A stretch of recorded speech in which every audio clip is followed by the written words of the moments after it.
I'm excited to be joined today by Thomas Hayes, Chairman and Managing Member, Great Hill Capital. How are you doing today, Tom? Doing great, Mel. Thanks for having me. So we're talking during a huge week for the market. The U.S. Federal Reserve is meeting as we speak, and tomorrow the central bank will announce its decision on interest rates. We also have 4 companies within the Magnificent Seven reporting earnings. We'll get into the rotation that you've been calling for a long time in a minute. But what should investors expect to see from these earnings and the guidance that's issued? And will the Fed cut rates tomorrow? The million-dollar question, will the Fed cut rate tomorrow? Well, look, I think just as important as the Fed's decision is, more importantly, is actually the Bank of Japan, because we've had this theme, Mel, where Bank of Japan has been the global liquidity provider with unlimited quantitative easing, not only buying JGBs and U.S. Treasuries, but actually buying domestic and global equities. Well, that gig is up, and they are now in a tightening period. They've wanted inflation for many years. They now have it, and all bets are on that they could be raising rates almost as we speak. I know their meeting is happening, and we'll know in the next 24 hours. So as they start to withdraw that liquidity from global markets, the pressure is on the Fed and the ECB to now step in and be a global provider of liquidity. I know there are some traders and investors who think tomorrow and this week may be a live meeting for the Fed. The odds don't favor it. Chair Powell, other than his autopilot debacle in December of 2018, prefers not to shock the market or surprise the market. So my sense is it's going to be in September, where consensus currently is that the first cut will be in September. Based on Dudley coming out and a couple of others, and some of the weakness that we're seeing in the employment stats, it wouldn't be unjustified to cut tomorrow, but I think they have not done a good job of preparing the market if that was their intention, and therefore we think September is going to be the base case for the first cut and December the second cut. And what about for the big tech earnings coming out this week? Yeah, the big thing here, Sequoia put out a great white paper a few weeks ago called the $600 billion question. And what they basically said was all the CapEx that we're seeing on AI chips and semiconductors is fine, except for the fact that it would require $600 billion of new revenue to justify the cost. And they break down SaaS margins and et cetera. And what we saw with Alphabet was a concerning trend where the CapEx was very high and the revenues were not yet nearly supportive to justify that CapEx. And you've effectively had an arms race with all of big tech trying to hoard as many high-end chips as they possibly could, as quickly as they could, so that their competition didn't have it. But the revenues that support that level of spend are nowhere to be found. So there's a fear about margins. There's a fear about how long will it take, if ever, to fill that $600 billion revenue hole, commensurate with the CapEx spend that we've seen and the front loading of the chip hoarding. So, I think that big tech and Magnificent Seven have come in a reasonable amount, but it wouldn't surprise me. Look, I would say this. It would surprise me if this was another 2000 tech wreck. I don't see that coming because these are huge free cash flow generators, which was not the case in 2000. So I wouldn't compare it to that. But I think prospectively, certainly for the next 9 to 18 months, we should see a scenario where, irrespective of tomorrow's earnings or the day after's earnings, where the Magnificent Seven as a basket underperforms the unmagnificent 493, i.e., the second half of the year, we should see more subdued general indices because of the weights of Magnificent Seven within the market cap weight indices, and huge, monstrous opportunities under the surface for the left behind stocks. I mean, you saw a couple today that we've talked a lot about on our podcast and in public TV appearances.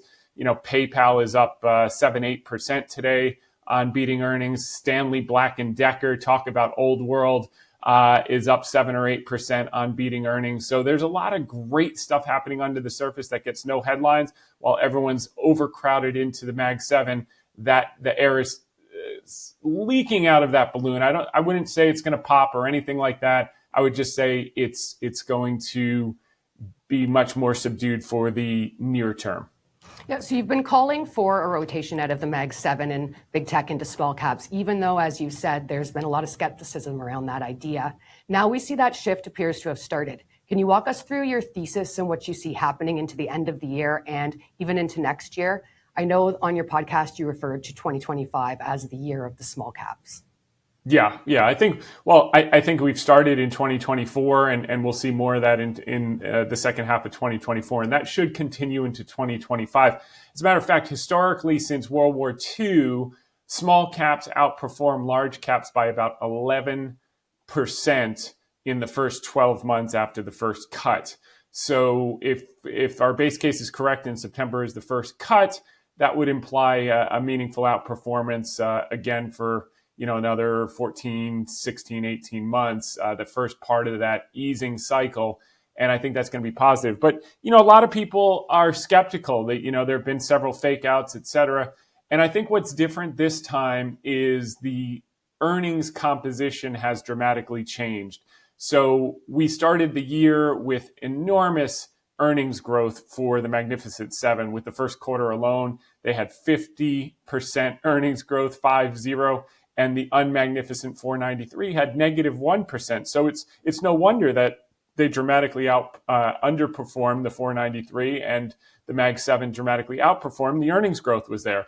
Well, that composition is changing. It's expected by the fourth quarter that the Unmagnificent 493 will have 19% earnings growth, and the Magnificent 7 will have 17% earnings growth, which is why I say they'll be fine. They're just, in our view, going to underperform because they're decelerating in earnings growth versus the rest of the market is accelerating. And then as far as supporting the underlying thesis in small caps, in addition to cyclicals and the Unmagnificent 493, the earnings growth this year is about 4%, and next year it's expected to be 17%, whereas large caps are going to be 14% earnings growth next year, and they're 12% this year. So it's not a hope or a wish. The only thing that could change that thesis would be a dramatic change in earnings expectations for small caps versus large caps.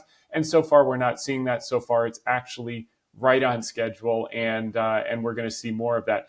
I think in the last few days or so, where you saw a little hiccup when Kamala was announced as the candidate, you saw tech start to take off, and the Unmagnificent 493 take a little rest. But I think that was also a function of they moved so far so fast. I think it was something like 13% in a week and a half, small caps as a basket moved. It was just an excuse to rest. So irrespective of the president, who's elected, et cetera, I think this trend is going to persist because the composition and the cost of capital cycle supports it. Well, the Russell 2000 is up about 11% since the second quarter ended now. How should investors be positioning themselves for a longer term shift, and what data should they be paying particular attention to? Yeah, I think a couple of things are going to take place. Number one, the Unmagnificent 493. So there will be large caps that do extremely well that have lagged the non-Magnificent 7. Then you've got anything interest rate sensitive. So dividend growers, Stanley Black & Decker is a great example of that. Cyclicals, REITs are another one that have been left for dead. They're the most under-owned since 2009. Everyone's calling for commercial real estate apocalypse. We think there is some truth to that, but it's mostly going to be in the B and C properties. This is analogous to the mall debacle, 4 or 5 years ago, where the A malls wound up doing better, and the Simon Properties of the world that have Lululemon and Apple stores and all the things that people want to go to, and then the B and C malls that were anchored by J.C. Penney and Sears had been a train wreck. I think it will be similar for commercial office.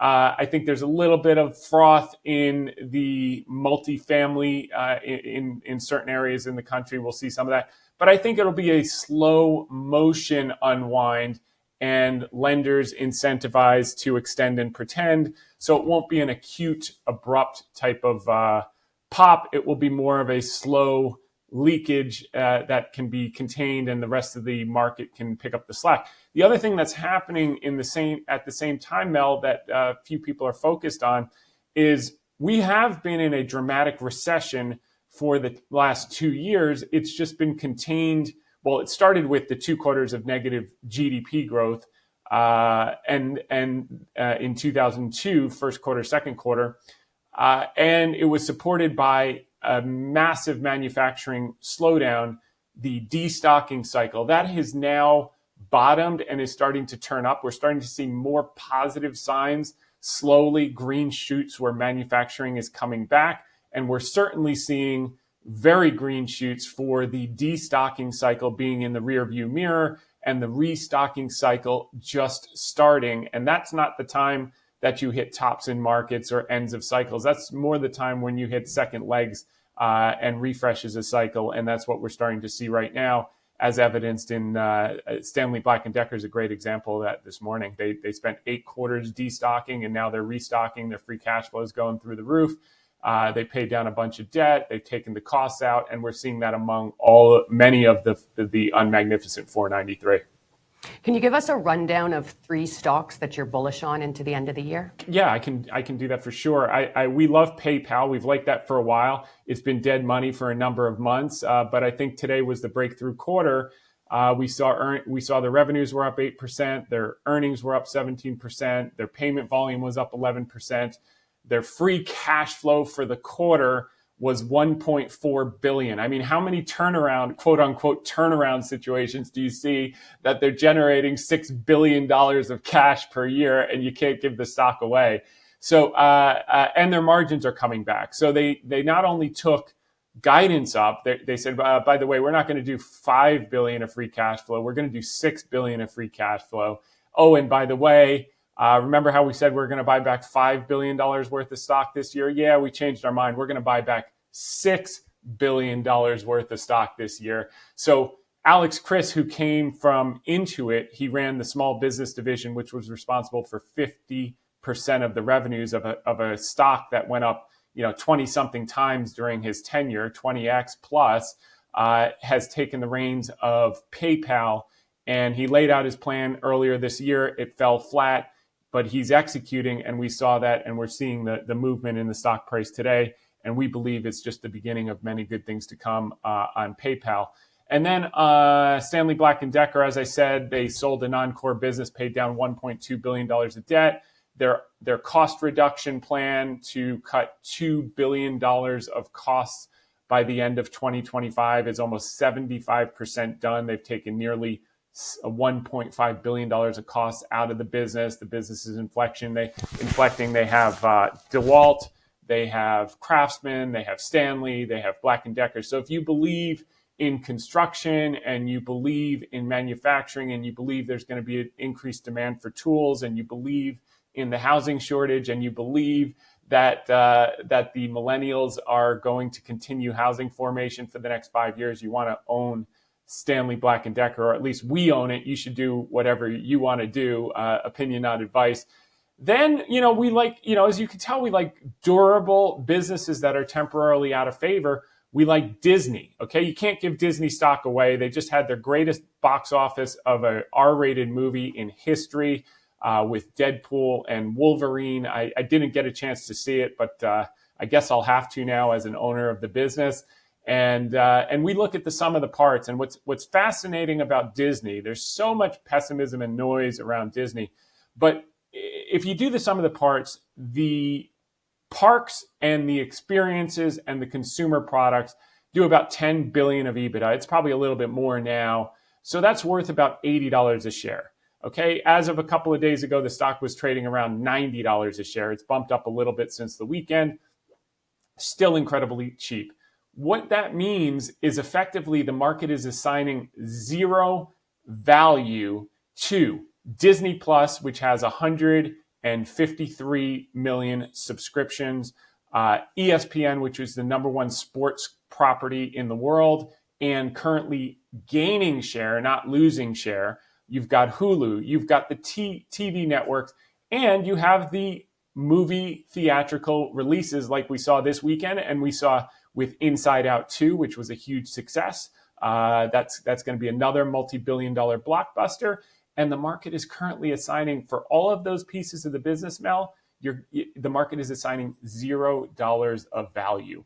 Those business on a normalized run rate are going to do 15 billion of EBIT, we believe, which implies that the stock could, over the next 3 to 5 years, in our opinion, could be $180 to $200 stock. So basically a double over a few years as the market starts to recognize that. And that's not like wish or hope. If you look at Netflix, it's got 270 some odd million users, and they get about $250 million worth of value attributed to the value of those subscribers. So even if you say, well, Disney's are only worth half as much, there's 100 some odd billion dollars that's not yet priced into the stock. We think there's tremendous opportunity. And then finally is a boring business called GXO Logistics. This is one of Brad Jacobs' companies. And Brad Jacobs has the Midas touch. He's done, if you had invested $1 million with him when he got involved with United Rentals, you would have made 47 times your money over a number of years. If you had gotten involved with XBO Logistics in 2010 when he got involved, you would have made 31 times your money. So $1 million becomes 31 million. And GXO Logistics was spun out of XBO. They do outsourced logistics, supply chain, reverse logistics, order fulfillment, etc. And they have guided that they're going to nearly double adjusted EBITDA by 2027, which implies you could get nearly a double in the stock, except for the fact that when your growth rate accelerates, as it will with these assimilations of some recent acquisitions that they've done, not only do you get the doubling in terms of stock price, you get some multiple expansion as they start growing and continue to grow top line and bottom line by double digits. The market will pay a premium for growth. And that's why we think this one as well could be a double plus over the next handful of years, and a huge track record of success and a huge total addressable market of 430 billion, which they've only got about 5%. They're the second largest player, basically a duopoly with DHL in a fragmented business, and huge open space for them to grow. And lastly, Tom, just because we're running out of time, and I know this isn't your favorite thing to talk about, but as the U.S. election cycle continues to heat up, can you tell us what the stock market wants to see in terms of who ends up in the White House and which party or parties take control of the House and the Senate? Yeah, that's a fair question. Look, I think at the end of the day, empirically speaking, what's worked historically is when no party controls all three branches. So the worst case scenario would be if you have either all Democratic executive, Senate, and House, or an all Republican executive, Senate, and House. That's bad for the stock market. Bad meaning it will perform less well than when you have a situation of gridlock where one party controls at least one of those three branches. And that's effectively what we want to see. Whether you're on the right side of the spectrum or the left side, what you should be hopeful for is that your party does not win all three branches if you own stocks, because what works best is gridlock. The market likes when politicians are limited in their ability to get stuff done, because the more they do, the worse it tends to get. So we'll leave it at that, and let's hope for gridlock, and whomever you hope gains the executive branch, just be hopeful that they're checked in Congress. It's definitely going to be interesting. There's lots to watch over the days and weeks ahead. Yeah. Again, Thomas Hayes, Chairman and Managing Member, Great Hill Capital. Thanks again for joining us, Tom. Thanks, Mel.